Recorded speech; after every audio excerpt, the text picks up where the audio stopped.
So, I had the pleasure of attending a Pan-African conference, and this particular conference was acknowledging the 125th anniversary of the first ever Pan-African conference, which took place in 1900, right, yes sir, in London. And Elder Gus John, Professor Gus John, was one of the speakers at the occasion, and he made a very, very interesting statement that I want to highlight right here now. Check this out.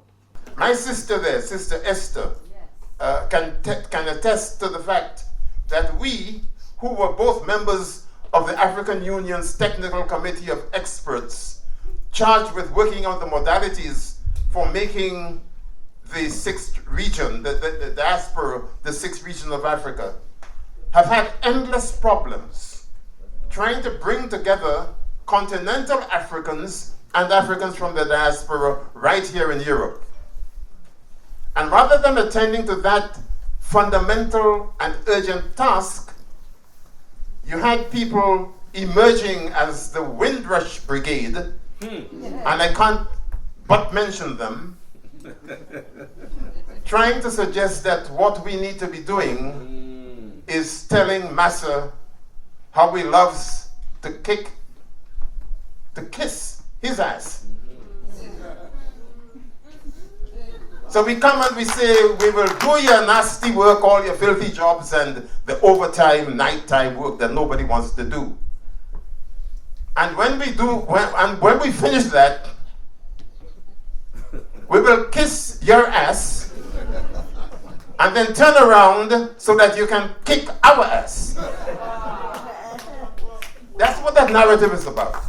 It's about repatriating colonialism to Britain from the Caribbean. So let's not put any more glorious a gloss on it and challenge it every step of the way, because that is not getting our British-born children anywhere. It's not underlying and underscoring to Africa and indeed to Britain itself that the same laws that affect us here are the ones that affect people from the continent. We are not the only ones who suffered in the Windrush scandal, irrespective of what people might say. And so for us as Africans to be imposing and extending and perpetuating those divisions is utterly shameful. We cannot come to a settlement with Britain until Britain settles with us. And there are many things I could go into in what Elder Gus John just said, but I want to highlight this particular dynamic because I'm noticing a trend within British society at the moment.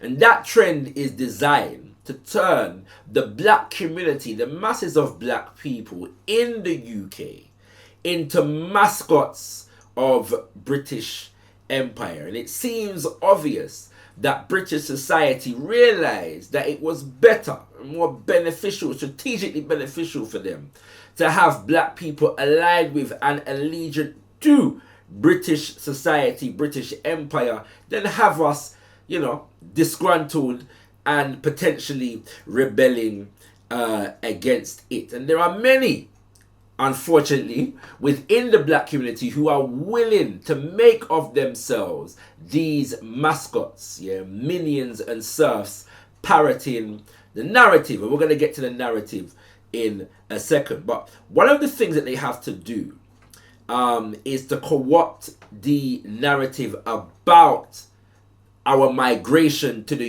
UK as African people, as black people. And within the context of trying to turn us into mascots, the migration of black people to the UK becomes not a story of colonial aggression, political and economic warfare, which it was. It becomes a story of contributionism. Contributions. These wonderful black people made all of these contributions to British society. Contributions to the British war effort. It's one of the favorite ones. Contributions to British food. Contributions to British fashion.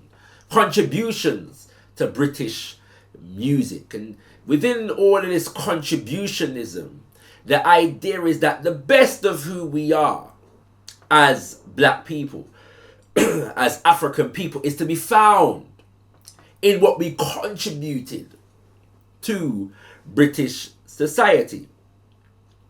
And so in co-opting the narrative of our migration to the United Kingdom of Great Britain, they have to tokenize the generation of our grandparents and great-grandparents, who are popularly referred to as the Windrush generation. And the Windrush generation become one big mass token, a token used for the strategic purposes of narrative building that serve the British political elite, British white nationalists, and white Britain in general. So now British society begins to celebrate the sacrifice, the challenges, and the achievements of our parents and our grandparents and our great-grandparents, and thereby the black community as a whole.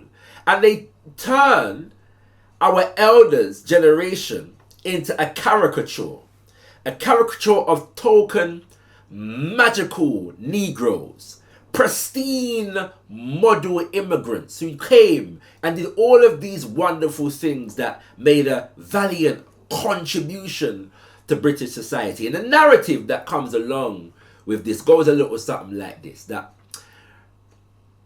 the Windrush generation came and they had to work hard and long jobs on the buses or on the trains and in the NHS.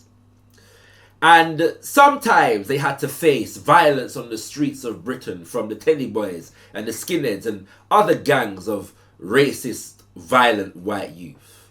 And sometimes they had to face discrimination on the job. And sometimes they had to face harassment or even brutality from the police. And with all of these challenges that they faced, they didn't complain. They didn't demand anything from the country. And they came and plodded along and worked hard and made all of these valiant contributions. Contributing whilst not demanding anything from the society in which they lived. And sometimes this narrative, as Elder Gus John was pointing out, is used to create division between Africans from the continent and Africans from the diaspora.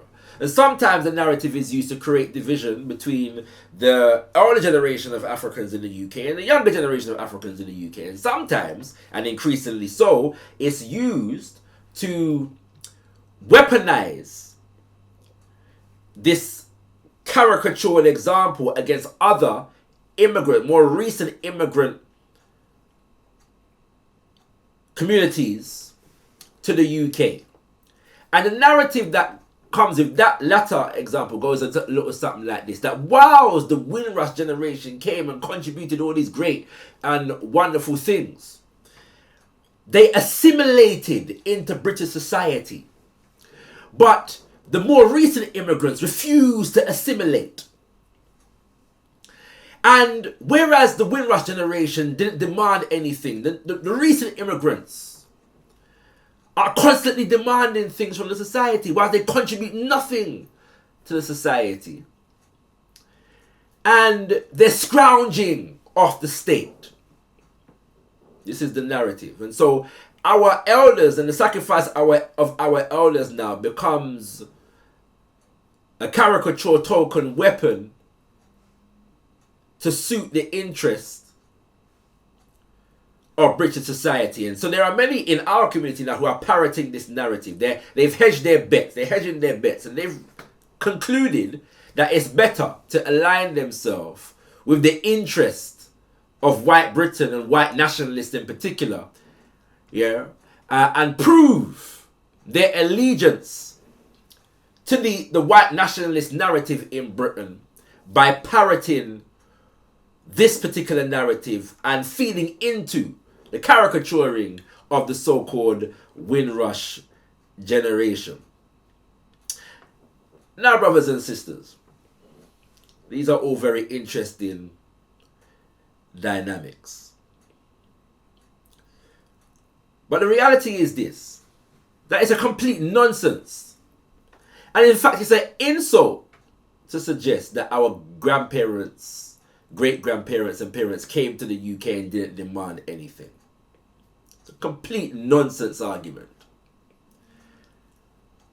But if you ask, and this is the irony of this whole situation, if you ask your grandparents and your great-grandparents whether or not the same things that are said about the so-called new immigrants in this new narrative were said about them in the 50s and the 60s and the 70s, I guarantee that 9 times out of 10, those same things were being said about our grandparents and our great-grandparents.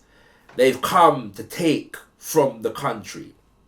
They're disturbing and disrupting the culture of the country. They're destroying and mashing up the country. Ask our grandparents and great-grandparents if that is what was said about them.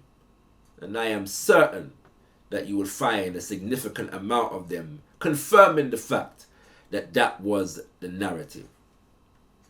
Are there differences between immigrant populations? True. Yes, there are. Is it wrong for us to acknowledge what those differences are as black people? Absolutely not.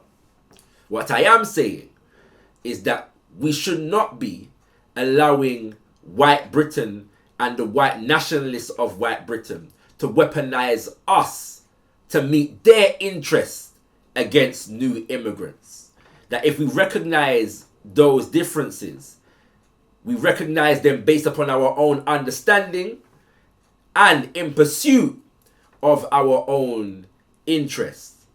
And whilst they try to co-opt and tokenize the Windrush generation, I am very glad that Elder Gus John, an elder who is of that Windrush generation, recognizes the dynamics clearly, sees it for what it is, and is imploring us as his children and his grandchildren to not buy into the foolishness.